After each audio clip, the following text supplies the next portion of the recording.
रहीम नाज़रीन अस्सलाम वालेकुम, मैं हूँ इमरान वसीम। नाज़रीन आज 2 सितंबर है, दिन है जुमेरात का और साल 2021। आज के इस प्रोग्राम में 2 इंतहाई अहम ख़बरें आप नाज़रीन के साथ शेयर करेंगे।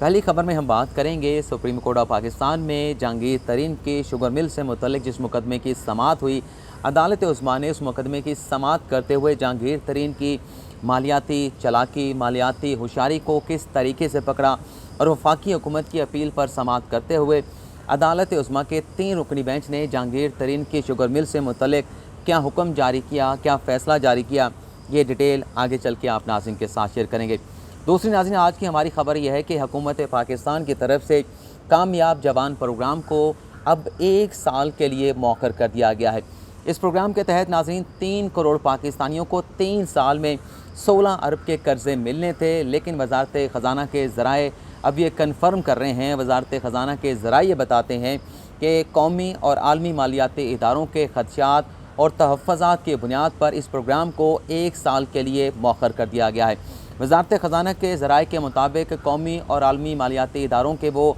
खदशात और तहफ़्फ़ुज़ात क्या हैं और इसका अल्टरनेट जो है वो क्या निकाला गया है, इसका हल क्या निकाला गया है, ये डिटेल भी आगे चल के आप नाज़रीन के साथ शेयर करेंगे। तो पहली खबर से गुफ्तगू का आगाज़ करते हैं, जो सुप्रीम कोर्ट ऑफ पाकिस्तान में जहांगीर तरीन की शुगर मिल के ख़िलाफ़ वफाकी हुकूमत की वजारत सनअत व पैदावार की अपील पर समाअत हुई है। इस अदालती कार्रवाई का अहवाल बयान करने से पहले इस सारे केस का पस मंज़र बयान करना भी इसलिए ज़रूरी है ताकि आप नाज़रीन को अदालती कार्रवाई समझने में किसी किस्म की दिक्कत और मुश्किल का सामना न करना पड़े। तो मुख्तसर सा मैं पस मंज़र बयान करूँगा। नाज़रीन, हुकूमत पाकिस्तान की तरफ से चीनी की जो कीमतें हैं उनका तयन किया गया था। चीनी के जो एक्स मिल रेट है वो हुकूमत पाकिस्तान की तरफ से 84 रुपये और जो रिटेल प्राइस है वो 89 रुपीज़ 50 पैसा जो है मुकर्रर की गई थी। लेकिन शुगर मिल मालकान का कहना था कि हमें वफाकी हुकूमत की मुतय्यन करदा डिटरमिन करदा जो कीमतें हैं वो कबूल नहीं। चीनी जो है शुगर मिल मालकान का कहना था कि हम एक्स मिल जो रेट है वो 97 रुपये वसूल करेंगे और मार्केट में ये चीनी 105 या उससे ज़्यादा या कम जो है वो फ़रोख्त होगी। इस फैसले को जो चीनी की डिटर्मिनेशन की गई थी कीमतों की वफाकी हुकूमत की तरफ से, शुगर मिल मालकान की तरफ से पहले लाहौर हाई कोर्ट में चैलेंज किया गया और लाहौर हाई कोर्ट से ये मामला चलता चलता सुप्रीम कोर्ट ऑफ पाकिस्तान में पहुंचा। जितनी भी शुगर मिलों के ख़िलाफ़ वफाकी हुकूमत ने सुप्रीम कोर्ट में अपील दायर की थी, उसमें जहांगीर तरीन की शुगर मिल शामिल नहीं थी। जब सुप्रीम कोर्ट में वफाकी हुकूमत की अपील पर समाअत की गई, वो केस जो था जब सुप्रीम कोर्ट में लगा, पिछले हफ्ते इस केस की समाअत, पिछले महीने इस केस की समाअत हुई थी। जस्टिस उमरता बंदियाल की सरबराही में 3 रुकनी बेंच ने ही इस केस को सुना था। गुज़िश्ता रोज़ भी जहांगीर तरीन के केस को कायम मकाम चीफ जस्टिस उमरता बंदियाल की सरबराही में 3 रुकनी बेंच ने ही सुना था। तो जब सुप्रीम कोर्ट में गुज़िश्ता माह यह मामला आया था तो अदालत ने करार दिया था कि जो एक फ़र्क है हुकूमत की तरफ से डिटरमिन करदा चीनी की कीमतों में और जो मिल मालकान ने चीनी की कीमत डिटरमिन कर रखी है, इसका जो फ़र्क है वो लाहौर हाई कोर्ट में जमा कराया जाएगा। यानी शुगर मिल मालकान को 97 रुपये, जो शुगर मिल मालकान कह रहे थे कि हम 97 रुपये एक्स मिल रेट के ऊपर चीनी फ़रोख्त करेंगे, सुप्रीम कोर्ट ने इजाज़त दे दी। लेकिन साथ ही साथ ये कंपल्शन लगा दी, ये एक कंडीशन लगा दी कि आप 97 रुपये पे फ़रोख्त करेंगे। लेकिन चूँकि ये मामला लाहौर हाई कोर्ट में पेंडिंग है, तो जब तक लाहौर हाई कोर्ट इस केस का फ़ैसला करेगी, फ़ैसला होने तक ये जो 97 रुपये और 84 रुपये चीनी की कीमतों का शुगर मिलों और हुकूमत की मुकर्रर करदा चीनी की कीमतों में जो 13 रुपये का फ़र्क है, ये पैसे कैश की सूरत में लाहौर हाई कोर्ट के डिप्टी रजिस्ट्रार के पास जमा कराए जाएंगे। तमाम शुगर मिल मालकान ने इस बात पे एग्री किया और फिर सुप्रीम कोर्ट ने इस केस को लाहौर हाई कोर्ट को रिमांड कर दिया। तो एक तय हो गया, असूल वाज़ेह हो गया कि शुगर मिल मालकान 97 रुपये, जो वो ख़ुद कहते हैं कि हम एक्स मिल रेट के ऊपर चीनी फ़रोख्त करेंगे, चीनी वो फ़रोख्त जो है वो 97 रुपये पे करेंगे। लेकिन जो हुकूमत का रेट है 84 रुपये का, 13 रुपये का जो फ़र्क बनता है, वो जितनी चीनी फ़रोख्त होती जाएगी उस हिसाब से वो पैसे लाहौर हाई कोर्ट के रजिस्ट्रार के पास जमा होते जाएंगे। और फिर जो भी फ़ैसला लाहौर हाई कोर्ट का आएगा उसके मुताबिक अगर हुकूमत का रेट सही हुआ तो वो पैसे हुकूमत के पास आ जाएंगे, हुकूमत वो पैसे कंज्यूमर को लौटा देगी। लेकिन अगर शुगर मिल मालकान का जो मुद्दा है, जो दलील है कि कीमत ज़्यादा बनती है इसलिए ज़्यादा कीमत हम लेंगे, तो फिर वो पैसे शुगर मिल मालकान को वापस कर दिए जाएंगे। यहाँ पर नाज़रीन हुआ यह क्योंकि उस केस में जहांगीर तरीन की जो शुगर मिल है वो फ़रीक नहीं थी। हुकूमत ने जो चीनी की कीमत डिटरमिन की, उसके बाद जहांगीर तरीन लाहौर हाई कोर्ट में चले गए। लाहौर हाई कोर्ट ने जहांगीर तरीन के हक़ में ये फ़ैसला सुनाया कि आप भी 97 रुपये पर चीनी फ़रोख्त करते रहें, लेकिन जो चीनी की कीमत का 13 रुपये का फ़र्क है, आप वो कैश नहीं बल्कि हाई कोर्ट के फैसले में कहा गया कि आप पोस्ट डेटेड जो चेक हैं वो लाहौर हाई कोर्ट में जमा कराते रहेंगे। यानी जो बाकी शुगर मिल मालकान है वो कैश जमा करा रहे थे, और जो जहांगीर तरीन है वो पोस्ट डेटेड चेक जो है वो पोस्ट डेटेड जो बैंक के चेक्स हैं वो लाहौर हाई कोर्ट में जमा करा रहे थे। तो इस फैसले को वफाकी हुकूमत ने सुप्रीम कोर्ट में चैलेंज किया था, और कल इस केस की कायम मकाम चीफ जस्टिस ऑफ पाकिस्तान की सरबराही में 3 रुकनी बेंच ने समाअत की है। इस केस की जब समाअत का आगाज़ हुआ तो जो एडिशनल अटॉर्नी जनरल है वजारत सनत व पैदावार की तरफ से आमिर रहमान पेश हुए। उन्होंने ये बताया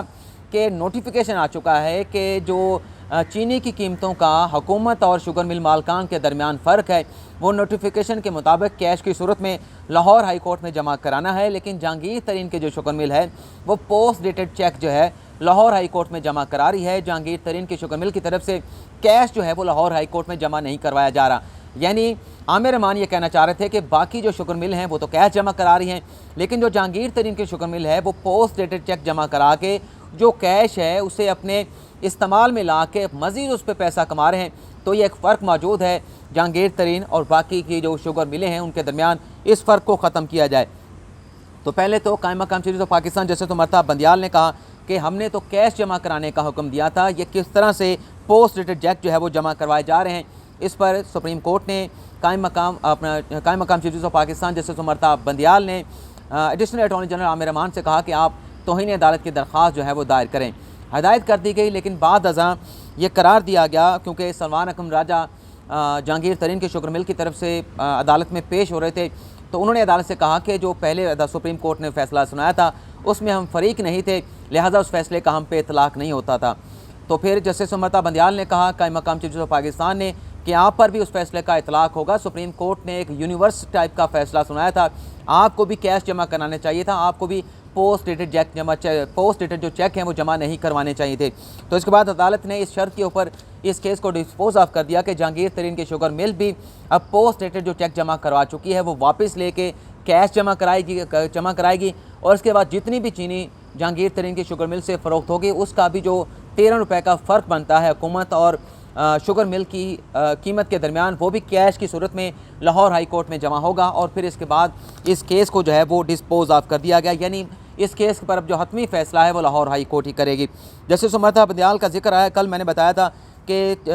4 लाख पाकिस्तानियों से 116 रुपये के फ़्रॉड करने वाले मुलज़म को ज़मानत पर रिहा कर दिया गया। मैंने कमेंट पढ़े हैं उस वीडियो पे, कुछ नाजरीन ने बड़े ही तशवीश का इजहार किया है, बड़ी सख्त लहजे में जो है अपने तहफ़्फ़ुज़ात का इजहार किया है। तो मैं क्लियर करना चाहूँगा कि जिस मुलज़म को ये ज़मानत सुप्रीम कोर्ट की तरफ से दी गई है वो परमानेंट ज़मानत नहीं, अपूरी ज़मानत दी गई है सिर्फ 2 हफ़्तों के लिए, क्योंकि सुप्रीम कोर्ट के सामने एक एतराज़ उनके सैफ़ुर रहमान जो कि मुलज़म हैं 116 रुपये के फ़्रॉड के, उनके वकील की तरफ से एतराज़ उठाया गया कि ये केस सुनने का अख्तियार जो है वो नैब के पास है नहीं, यह SCCP का मुकदमा बनता है, तो लिहाजा मेरे मुलज़म मेरा जो क्लाइंट है उसकी ज़मानत मंजूर की जाए। तो इस नुक्ते के ऊपर क्योंकि एक लीगल ऑब्जेक्शन उठा दिया गया है तो अदालत को 2 हफ़्तों के लिए ज़मानत मंजूर करना पड़ी। अब हम आ जाते हैं आज की अपनी दूसरी खबर के हवाले से कि कामयाब पाकिस्तान प्रोग्राम को कौमी और आलमी मालियाती इदारों के किस किस्म के खदशात और तहफ़्फ़ुज़ात की बुनियाद पर जो है वो मुलतवी किया गया है,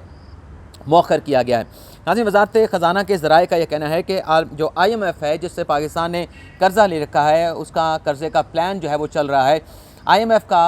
ग्रीवेंस ये था, उसकी रिजर्वेशन ये थी कि इतना बड़ा मनसूबा जिसके तहत 3 करोड़ पाकिस्तानियों को 3 सालों में हुकूमत पाकिस्तान ने 1600 अरब के कर्ज़े देने हैं और इन तमाम कर्ज़ों को शख्सी ज़मानत पे दिया जाना है और ये तमाम के तमाम कर्ज़े जो 3 करोड़ पाकिस्तानियों को गरीब तबके को दिए जाएंगे, इन कर्ज़ों की जो गारंटर है वो हुकूमत पाकिस्तान होगी। तो IMF का एतराज़ ये था कि इतना बड़ा प्रोजेक्ट जो है हुकूमत पाकिस्तान शुरू करने जा रही है, इसके लिए मुनासिब यह है कि ये प्रोग्राम शुरू करने से पहले एक पायलट प्रोजेक्ट शुरू किया जाए और 100% गारंटी भी हुकूमत दे रही है। तो पायलट प्रोजेक्ट के ज़रिए अगर इस मनसूबे को शुरू किया गया और खुदा न खास्ता ये 1600 अरब के जो कर्ज़े हैं इसमें से आधे भी डूब गए तो पाकिस्तान की मईशत के लिए बहुत बड़ा नुकसान होगा, बहुत बड़ा खदशा होगा। तो IMF का तो ये एतराज़ था कि पायलट प्रोजेक्ट के तहत इस मनसूबे का आगाज़ किया जाए। इसी तरह से जो पाकिस्तान का जो नेशनल मालियाती इदारा है जिसे स्टेट बैंक ऑफ पाकिस्तान कहते हैं, रज़ा बाकर ने भी एतराज़ उठाया था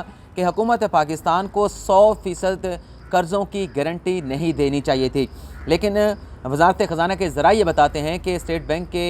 ऑब्जेक्शन के बावजूद, स्टेट बैंक की तशवीश और तहफ़्फ़ुज़ात के बावजूद भी वफाकी काबीना ने जल्दबाजी में फ़ैसला किया और ये कहा गया था स्टेट बैंक की तरफ से कि आप 50% की गारंटी दे दें। 50% से ज़्यादा हुकूमत पाकिस्तान की इन 1600 रुपये के कर्ज़ों की गारंटी देना नहीं बनता। तो इन तमाम चीज़ों को मद्देनज़र रखते हुए, तशवीश और ख़दशात को मलहूज़ ख़ातिर रखते हुए इस प्रोग्राम को अब 1 साल के लिए जो है मौखर किया गया है। लेकिन इसका सलूशन ये निकाला गया है कि अब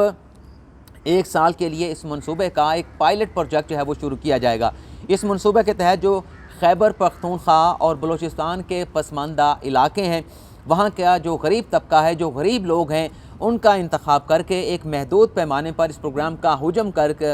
कम करके कर्ज़े जो है वो महदूद तबके को, गरीब तबके को ऊपर उठाने के लिए दिए जाएंगे। और अगर ये पायलट प्रोजेक्ट कामयाब होता है बलूचिस्तान और खैबर पख्तूनख्वा के महदूद इलाकों में, तो ये फ़ैसला ये किया गया है इस प्रोग्राम को फिर आहिस्ता आहिस्ता मुल्क के दीगर हिस्सों में फैलाया जाएगा, दीगर हिस्सों में एक्सटेंड किया जाएगा। इस प्रोग्राम का नाज़रीन हुकूमत पाकिस्तान का बनाने का मकसद ये था कि 3 सालों में हम 3 करोड़ वो पाकिस्तानी जिनकी आइडेंटिफिकेशन, जिनकी निशानदेही कर ली गई थी, उन्हें 1600 रुपये के कर्ज़े दे के, और ये शख्सी ज़मानतों पे कर्ज़े मिलने थे और बड़ी आसानी के साथ लोगों ने वापस करने थे। मकसद ये था कि लोगों को, गरीब तबके को ऊपर उठाया जाए। लेकिन जो तशवीश है IMF की और स्टेट बैंक की, वो भी बज़ाहिर दुरुस्त नज़र आती है कि इतना बड़ा प्रोग्राम शुरू करना, इतना बड़ा मालियाती बोझ की हुकूमत पाकिस्तान की तरफ से गारंटी देना हुकूमत के लिए आगे चल के नुकसानदेह भी हो सकता है। तो अच्छा किया गया, वज़ारत ख़ज़ाना और मालियाती इदारों के तहफ़्फ़ुज़ात की वजह से पायलट प्रोजेक्ट जो है वो सबसे पहले इसका एक अंदाज़ा लगाने के लिए, एक आउटकम देखने के लिए कि लोग कितने फ़ीसद कर्ज़े माफ़ करते हैं, कितने फ़ीसद कर्ज़े वापस करते हैं और कितने फ़ीसद कर्ज़े वापस नहीं आएंगे, इन तमाम चीज़ों का जायज़ा लेने के बाद फिर इस प्रोग्राम के हवाले के प्रोग्राम के जो मुस्तक़बिल का जो है वो फ़ैसला किया जाएगा। तो आपसे इजाज़त चाहते हैं। अल्लाह हाफ़िज़।